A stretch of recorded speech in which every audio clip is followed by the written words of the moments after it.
So we must do something, church. You cannot come here every Sunday, sit down and expect to be saved and expect Christ to be formed in you. No, you must do your part. I wouldn't cut down on my food. Ask her. Right? Morning, two slices of bread. Afternoon, maybe a slice of bread or just one small spoon of rice. And in the night, maybe another small spoon of rice. I've cut down on my food also. I thought I couldn't tahan. Now can actually. So Joe, there goes all our lunch dates. This is what keeps the devil away. Can you say an amen to that? But you know, church, keeping the devil away is temporary. Keeping the devil out is permanent. Now you want to know how to keep the devil out? There are two things. One is you keep him away. When he sees Christ in you, he sees the life of Christ coming to you. As he comes to you, to Caroline, he comes to Caroline, wow, very pretty girl, I want to come to you. Then he begins to see somebody else inside. Just imagine, if somebody comes to tackle her, and then the person sees she has got a partner. The person, so now it's okay.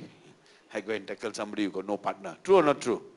Right? Same thing. When the evil spirit comes and he sees Christ being formed in you, he will go away and go to Lawrence. And he sees Christ, oh, okay. And he goes to say, oh, cannot. And soon he will find there is no place for him to go except back to hell. Send him back to where he belongs, church. I said, send him back to where he belongs. He belongs in hell, not in you. Now, how are we going to keep the devil away? This is what you do. Know what Jesus did for you first. What did Jesus do for you? Jesus atoned for you. Jesus, I like what Sister Stella said. As she saw Jesus on the right hand of the Father, he was relaxed, so must you be relaxed. Rest in this truth today. There is a truth that must operate in your life for Jesus to be manifested.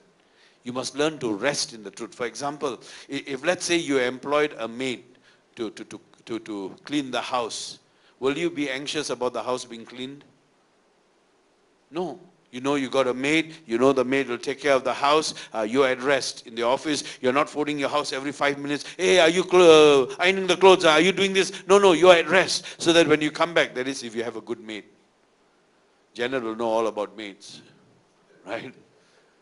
So if you have a good maid, you know. And if a husband has got a good mate, he will know. Not M-A-I-D, M-A-T-E. Yeah? He will know the house is okay. He will know when he goes back, there's food in the house, the rooms are clean, the house is kept clean. He knows.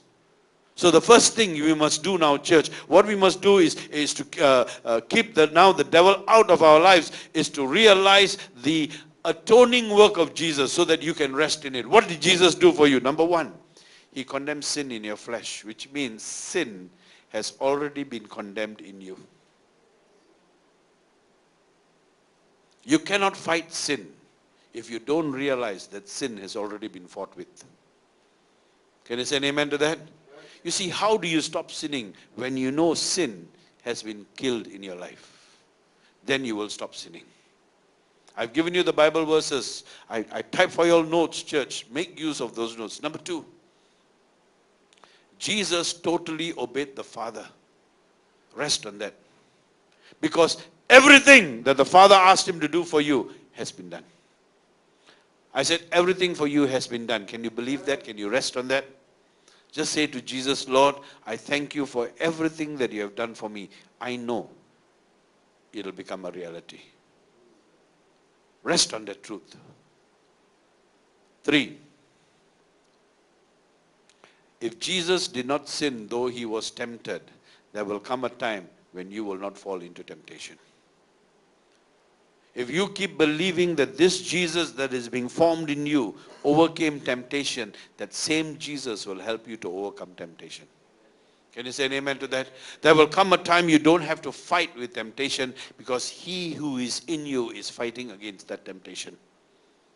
Not you. You don't have to put yourself in chains. You don't have to tie yourself and say, no, they're showing kissing scene on the TV, so I close my eyes.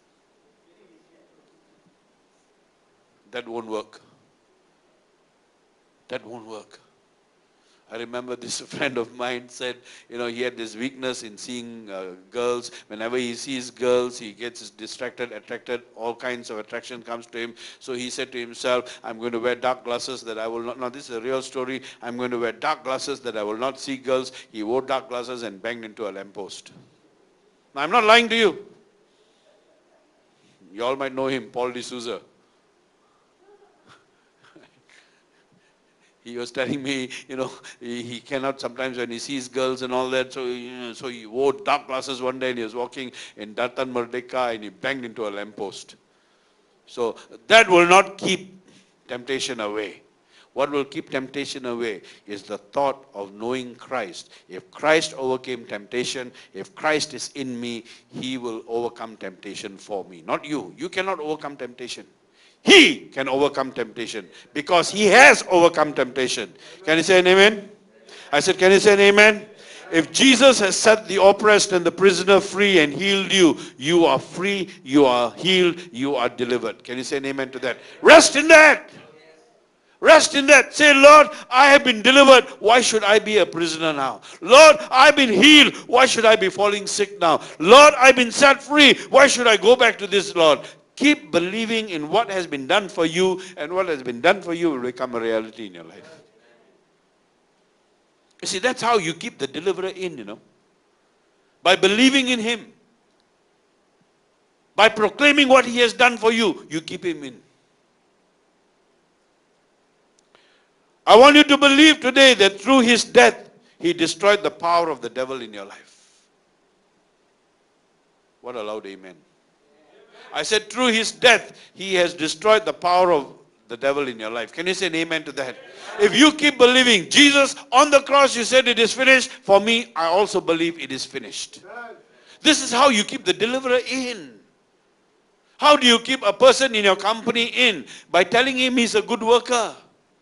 By telling him how you appreciate him and how you appreciate his services and how he will be in your company.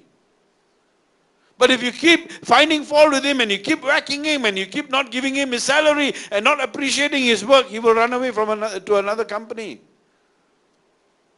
So appreciate the Christ in you through his resurrection.